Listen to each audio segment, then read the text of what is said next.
6 is het, lieve luisteraars. Fijn dat u erbij bent. Ik ben gewoon pokoe voor John Oldenstam, want ik heb hem lang niet voorbij zien komen. Nee, maar ik groeten aan John Oldenstam. Johnny. Als hij luistert, hij. Hallo. Hij luistert en hij bemoeit met onze uitzending. Oh. Hij schrijft appjes en dingen.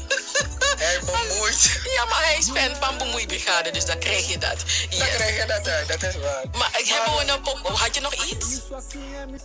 U luistert nog steeds naar Double 7 FM en we hebben er zin in. Anita Blauw zit aan de andere kant van de lijn. En samen zorgen wij ervoor dat u een lekker weekend hebt. In elk geval tussen 4 uur en 7 uur weten we zeker dat u een lekker weekend heeft.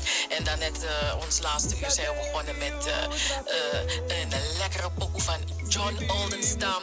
Vorig jaar heeft hij op een hele mooie, unieke manier zijn CD gepresenteerd in het Belmerpark Theater. Dat had ik nog niet eerder meegemaakt, zo'n presentatie. Maar ja, zo zie je het, hè. Mensen zijn creatief. En dat is John Oldenstam zeker te weten. Hè, Anita?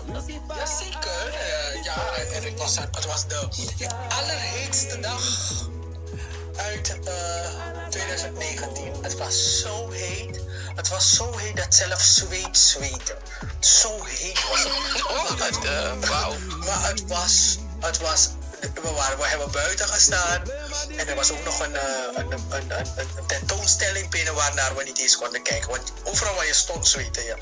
Maar toen die deuren open gingen van de theaterzaal, zijn we naar binnen gerend. We zijn gaan zitten.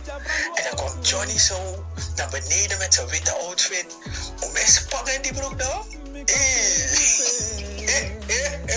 Ja, maar alle vrouw adem is. Hij zei zo aan die trap naar beneden gerend. Zo. Die visie Johnny bellen van best bij naar broek. Anita. Maar ik snap toch niet. Ik bedoel, ik vertel wat ik heb gezien voor die luisteraars die niet daar waren. Luisteraars, hij was Spanje in die broek.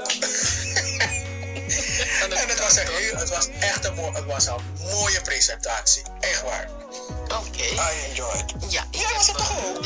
Nee, ik was er niet bij. Nee. Was je er niet bij? Nee. Ik ben niet uitgenodigd. Nee.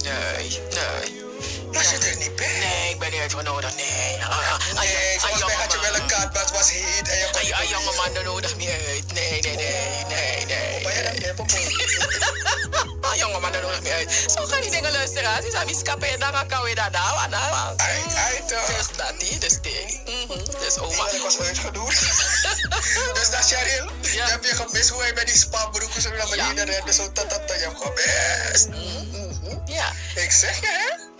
Ja, maar dat is John.